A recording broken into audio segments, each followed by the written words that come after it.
अरे गाइज मैं एक्साइटमेंट में आप लोगों को इंट्रो देने ही भूल गया। तो जैसे आप देख के समझ सकते हैं अभी हम सीज का गोलेम एडजस्टेबल बेंच अनबॉक्स करने वाले हैं। भाई ये देख के मुझे काफ़ी आश्चर्य लगा। ये पूरा बेंच आपका असेंबल होके ही आता है, कुछ छोटे चीज़ें इधर उधर लगाने होते हैं। एंड भाई अनबॉक्सिंग के टाइम ये बेंच, भाई साहब बेंच का बस अब पैड देखो, स्मेल सूंघो भाई कितना बढ़िया स्मेल कर रहा है भाई।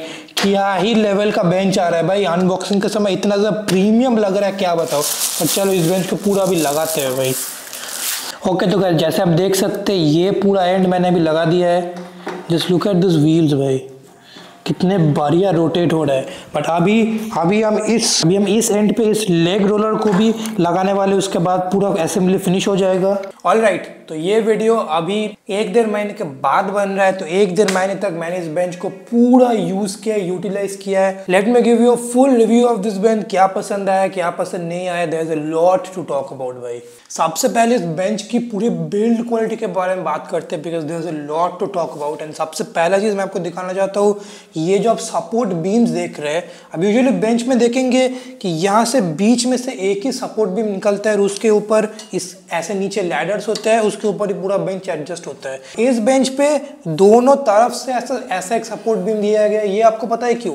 ताकि कुछ बेंच में आप जब उसको ऐसे हिलाते हैं ना, ये सपोर्ट बीम पूरा लेफ्ट टू राइट मूव करता है। बट दोनों साइड से देने का क्या हुआ, दोनों साइड से पूरा सपोर्ट रहता है ना। तो ये चीज़ अगर मैं बेंच को ऐसे पकड़ूँ, ये देखो, ये चीज़ आपका लेफ्ट टू राइट एकदम भी मूव नहीं होता। ये डिज़ाइन काफ़ी ज़्यादा पसंद आया मुझे। काफ़ी ज़्यादा सोच के डिज़ाइन बनाना पड़ता है, बिकॉज ज़्यादातर मैन्युफैक्चरर्स तो बस यहाँ से एक बीम यूज़ करते हैं जो काम कर जाता है। But this is just way better. इससे बेंच की जो स्टेबिलिटी है और वेट कैरिंग कैपेसिटी है वो भी काफ़ी ज़्यादा इंक्रीज होता है, बिकॉज 2 सपोर्ट बीम है। तो ये चीज़ मुझे बहुत पसंद आया है। उसके बाद यहाँ पे मेरे को एक और चीज़ आपको दिखाना है। ये जो आप पूरा चीज़ देख रहे हैं ना, ये पूरा पीछे का बैक पैड, ये पूरा का पूरा मेटल का बना हुआ है। मतलब ये तो मेन पैड है। ये जो आप पैड देख रहे हैं, ये है आपका ऊपर का पैड जो एक प्लाईवुड और रबर फोम से बना है। बट ये नीचे भी इन्होंने पूरा पैड के नीचे पूरा मेटल यूज किया हुआ है। यहाँ से लेकर के इधर तक पूरा पैड मेटल से सपोर्टेड है। एंड ये मेटल पतला नहीं है, पैड जितना चौड़ा है मेटल भी उतना ही चौड़ा है। पैड आपका 12 इंच चौड़ा है, तो मेटल भी मैं 11.5 इंचेस चौड़ा तो आराम से है।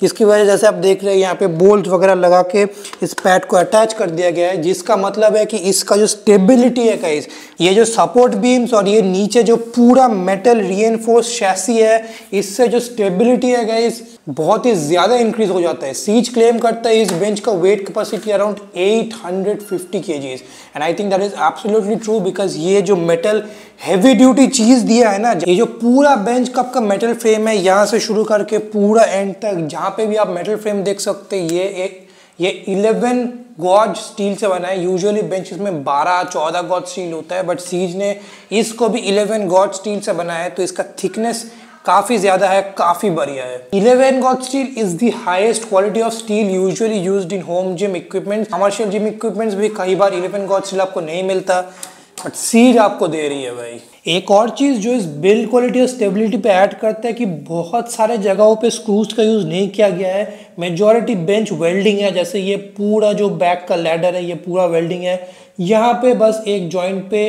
स्क्रूज का यूज़ किया गया है। ये चीज़ जैसे आप देख रहे हैं, ये चीज़ पूरा वेल्डिंग है। मेजॉरिटी बेंच जैसे आपने देखा कि पूरा आपका पैक होके ही आता है, और पूरा लाइक मेजॉरिटी बेंच आपका वेल्डिंग से किया गया है, which is much better than bolting. Stability increase होता है उससे। और इस सभी के साथ ही पूरा बिल्ड क्वालिटी के साथ इस बेंच का पूरा वेट 50 kg है। आप सोच सकते हैं 50 kg कितना ज़्यादा हेवी है एक एडजस्टेबल बेंच के लिए भाई। To give you a reference, आपके जिम में जो कमर्शियल बेंचेस भी होते हैं ना, वो भी इसके सामान इतना हेवी नहीं होते। वो मैक्सिमम 30-35 kg तक चले जाएंगे, ये 50 kg तक जाता है। बिकॉज बिल्ड क्वालिटी पे इतना ज़्यादा फोकस किया गया है, इतना ज़्यादा बढ़िया डिज़ाइन दिया गया है विथ 11 गॉज स्टील। इसका weight like it feels heavy to move around. उसके बारे में थोड़ी देर बाद बात करते हैं। ओवरऑल बिल्ड क्वालिटी पूरा बुलेट प्रूफ है भाई। आप जो पैसे दे रहे हैं ना, आपको लगेगा कि उससे भी कहीं ज्यादा इस बेंच का वर्थ है आप जो पे कर रहे हैं। और प्राइस भी मैं लास्ट में बताऊंगा। अभी इसके पूरा पैड है, इसके बारे में थोड़ा सा बात कर लेते हैं। ऑलराइट, तो इस बेंच की पैड की बात कर लेते हैं। पहला चीज़ ही, इस पूरा पैड ना ये एक पावर लिफ्टिंग पैड है, जिसका मतलब है इस पैड का जो विड्थ है गाइज, ये जो विड्थ देख रहे हैं ये 12 इंचेस है। 12 inches pad of course power lifting के लिए बहुत ही बढ़िया है, पर जनरल अगर आप जनरल लिफ्टिंग करना चाहते हैं उसके लिए भी काफ़ी बढ़िया है। बिकॉज मेन फायदा क्या है ना, 12 इंच पैड पे जैसे ही आप लेटते हैं आपके पूरे शोल्डर ब्लेड्स ना यहाँ पे पूरा टक इन रहते हैं। आपको ऐसा नहीं लगता कि इस तरफ से शोल्डर ब्लेड हैंग कर रहा है या फिर इस तरफ से हैंग कर रहा है। अब जब ऐसे डंबल प्रेस करते हैं तो आपके शोल्डर ब्लेड्स पूरे यहाँ पे सपोर्टेड रहते हैं। एक और बढ़िया चीज़ इस पैड के बारे में कि पूरा पैड यहाँ से लेके यहाँ तक पूरा इवन 12 इंचेस है। ऐसा नहीं कि इस एरिया पे 12 इंचेस है फिर ऐसे ग्रेजुअली नैरो डाउन कर रहा है जैसे बाकी बेंचेस में होता है। तो इस जगह पे आपको अगर 12 इंच वाइड नहीं मिल रहा है तो आपके शोल्डर ब्लेड्स हैंग ही करते रह जाएंगे ना। तो इस बेंच के साथ ये काफ़ी बड़ा बेनिफिट है, पूरा इवन पैड दिया है जो मैं आज तक बेंचेस में खोज रहा था। इंडिया में पता नहीं क्यों बेंच मैन्युफैक्चरर्स यहाँ से ऐसे नैरो कर देते हैं, क्या उनके दिमाग में चलता है मुझे सीरियसली समझ में नहीं आता। बट ये चीज़ आई ग्रेटली अप्रिशिएट, बहुत दिनों से मैं ये चीज़ खोज रहा था एक्चुअली। सीट पैड की हम बात कर दें, सीट पैड भी एक्चुअली 12 इंचेस वाइड। ये पूरा बेंच यहाँ से लेके यहाँ तक पूरा इवन है। अभी थोड़ा सा सीट की भी बात कर लेते हैं हम। सीट में जो फोम यूज़ किया गया है ये बेसिकली एक रबराइज्ड ईवीएम फोम है। मैं एक्चुअली बोलूँगा या प्रेस करेंगे देन काफ़ी ज़्यादा हार्ड लगता है। पहली बार जब इस पर लेटेंगे ना ये आपको काफ़ी ज़्यादा हार्ड लगेगा। तो पहली बार मैंने जब ऐसे लेटा था ना, मेरे सिर के पीछे ये थोड़ा सा, मैं जब ऐसे प्रेस कर रहा था सिर से तो थोड़ा सा हार्ड लग रहा था। बट ओवर टाइम मैं इस चीज़ से एकदम यूज्ड टू हो गया। अभी ये एकदम परफेक्ट लगता है, बहुत ज़्यादा स्टेबल लगता है। एंड आई थिंक ये पहले कुछ दिनों तक आपको हार्ड इसीलिए लगता है बिकॉज हमने आज तक बहुत ज़्यादा सॉफ्ट बेंचेस यूज़ किए जहाँ पे ऐसे लेटते हैं तो पूरा अंदर घुस जाते हैं, तो वो चीज़ हमारा हैबिट बन जाता है। तो पहली बार कुछ ऐसा एक फर्म मतलब एक प्रॉपर हार्ड बेंच यूज़ करते समय आपको लगेगा कि ये थोड़ा सा हार्ड है, बट इवेंचुअली 1-2 हफ्ते के अंदर you will get use to it. उसके बाद ये पैड जो स्टेबिलिटी ऑफर करता है ना, लेकिन आप पूरा बेंच के अंदर घुसते नहीं है, ऐसे पूरा बेंच के ऊपर ही रहते हैं।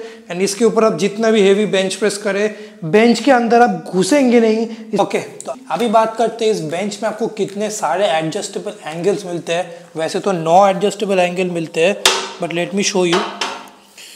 आई गेस ये एक 30-45 डिग्री डिक्लाइन एंगल होगा। ऊपर वाला ये जो डिक्लाइन एंगल है ये आई गेस अराउंड 15 डिग्रीज होगा। इस बेंच के एंगल के साथ मुझे एक खामियां महसूस हुई कि यहाँ पे लिखा नहीं है कि कौन सा एंगल कौन सा है, कौन सा 30, 45, 15 वो लिखा नहीं है। ये हो गया आपका फ्लैट। फिर I think this is a 15 degrees, this is a 30 degrees, this is 45, नहीं ये शायद आई गेस 60 डिग्रीज है। फिर ये है 75, उसके बाद ये है आपका 85 डिग्री वाला एंगल। और आपका सीट भी एडजस्ट होता है बाय द वे, ऐसा नहीं कि सीट एडजस्ट नहीं होता। ये है आपके सीट का सेकंड पोजीशन और ये है आपके सीट का थर्ड इंक्लाइन पोजीशन। तो सीट आपके 3 पोजीशन में एडजस्ट हो जाते हैं और बैक रेस्ट आपके 9 पोजीशन में एडजस्ट होता है। तो ओवरऑल इसके साथ बहुत सारे डिफरेंट कॉम्बिनेशंस आप ट्राई कर सकते हैं। तो इस बेंच के कुछ फीचर्स की बात कर लेते हैं। सबसे पहला फीचर जिसके बारे में बात करना ही होगा वो है ये लेग रोलर अटैचमेंट। ये आपका एक स्टैटिक लेग रोलर अटैचमेंट है नहीं। यहाँ से अगर इस पिन को अगर आप निकालें, इस पिन को अगर आप निकालें देन इस पूरे लेग रोलर को आप ऐसे यहाँ तक एडजस्ट कर सकते हैं। Late me show you. यहाँ से पिन को डाल देना है एंड ये इस जगह पे स्टैटिक हो गया। थोड़ा बहुत 19-20 मूवमेंट है इस लेग रोलर में, बट ये आपको करते समय उतना ज़्यादा नोटिस नहीं होगा। ये एक और पोजीशन है जहाँ पे आप इसको यूज़ कर सकते हैं। ये एक और पोजीशन है जिस पे आप इसको यूज़ कर सकते हैं। तो तीनों पोजीशन में लेग रोलर अटैचमेंट को आप यूज़ कर सकते हैं। तो इस चीज़ को आप भी एक्सटेंड कर सकते हैं या फिर पूरा भी निकाल सकते हैं। आपको ये जो हिच पिन है यहाँ से पुल करना है, उसके बाद इस चीज़ को आप पूरा ऐसे निकाल सकते हैं। और अगर आपको लेग रोलर के बिना, for example let's say power lifting bench कर रहे हैं, आप सोच रहे लेग रोलर यार मेरे पैर के बीच में आ जाएगा, आप इसको निकाल के सिंपली यहाँ पे रख सकते हैं, इसको यहाँ से निकाल दे सकते हैं, पूरा लेग रोलर निकल गया। आप आराम से यहाँ पे लेग ड्राइव कर सकते हैं। उसके साथ साथ यहाँ पे जैसे आप देख रहे हैं 4 एडजस्टेबल पोजीशन है। तो ये लेग रोलर ऐसे किसी भी एडजस्टेबल पोजीशन में आपका एडजस्ट हो जाएगा। थिंक एक बेंच के लेग रोलर में इतना ज्यादा अटैचमेंट है, एंड ये एक इंक्लाइन बेंच है भाई, एक एडजस्टेबल बेंच है। इस पूरे चीज को आप एक सिटअप बेंच ही बना सकते हैं अगर आपकी इच्छा है। इसको बेसिकली थोड़ा सा इस एंगल पे लगा दो और बेंच को डिक्लाइन कर दो, हो गया आपका पूरा सिटअप बेंच रेडी। यहाँ पे आप ऐसे बैठ के यहाँ पे होल्ड कर सकते हैं और फिर सिटअप्स कर सकते हैं, या फिर आप इस चीज़ को यहाँ से निकाल के, जैसे मेरे लिए ये पोजीशन बेटर होता है, तो इस पोजीशन पे आप डाल के फिर ऐसे डिक्लाइन सिटअप्स कर सकते हैं। नेक्स्ट जो फीचर है बेसिकली आपका ये जो है रोलर व्हील्स, ये इस रोलर के व्हील्स की वजह से इस बेंच को आप इधर उधर मूव कर पा रहे, नहीं तो इतना ज़्यादा हेवी आप इसको मूव ही नहीं कर पाएंगे। इन रोलर व्हील्स के अंदर बेसिकली बेयरिंग है, तो बहुत स्मूथ है एज यू कैन सी। अगर मैं जल्दी भी करूँ, बहुत ज़्यादा स्मूथ है ये। दो छोटे और फीचर जो है, यहाँ पे आपको एक हैंडल मिलता है, इसको बेसिकली आप पकड़ के इस पूरे लैडर को एडजस्ट कर सकते हैं, और यहाँ पे भी आपको एक हैंडल मिलता है ताकि इसको पकड़ के बेंच को ऐसे लिफ्ट कर पाए और इसको मूव कर पाए भाई। सो फाइनली इस बेंच की प्राइस की बात करते हैं, तो इसका प्राइस है अराउंड 19,000 रुपये, which I think is an absolutely fair price for कितना चीजें आपको मिल रही है इस बेंच के साथ। This bench is literally better than commercial grade benches. मैं मजाक नहीं कर रहा, आप आपके लोकल कमर्शियल जिम में जा सकते हैं, चांसेस आर कि वाह ये बेंच उन बेंचेस से कई गुना बेटर क्वालिटी का है, स्टेबिलिटी का है, सब कुछ है। कमर्शियल बेंच आपके 30, 35, 40 हज़ार आराम से चले जाते हैं, ये आपका 19,000 पड़ रहा है, और ये होम जिम के लिए आप डेफिनेटली यूज कर सकते हैं। तो I think absolutely value for money भाई। अगर आप एक स्टर्डी बेंच ढूंढ रहे हैं, no nonsense adjustable bench which does everything you want, कभी भी आपको ये अपग्रेड करने की सोचनी नहीं होगी। सीज इसके ऊपर एक लाइफ टाइम वारंटी भी दे रहे हैं बाय द वे। इस बेंच के फ्रेम के ऊपर आई थिंक पूरा लाइफ टाइम वारंटी है, तो बेंच को कुछ हो भी गया, जो चांसेस आर एब्सोल्युटली नथिंग कि बेंच को कुछ होगा, बट कुछ हो भी गया तब भी you are getting a lifetime warranty with this bench. मैं तो इस बेंच को बस अभी रिव्यू कर रहा हूँ। ये बेंच एक्चुअली मेरे सब्सक्राइबर्स लास्ट 1, 1.5, 2 साल से खरीद रहे हैं ये bench, and everybody has loved them. अगर आपके पास यही बेंच है, प्लीज कमेंट डाउन बिलो कि ये बेंच आपका कैसा लगा, वैल्यू फॉर मनी लगा कि नहीं। और अगर आपको ये बेंच अभी खरीदना है, check the link in the description. आप मेरा कूपन कोड यूज कर सकते हैं on any Seech fitness product, इस बेंच पे भी अप्लाई हो जाएगा।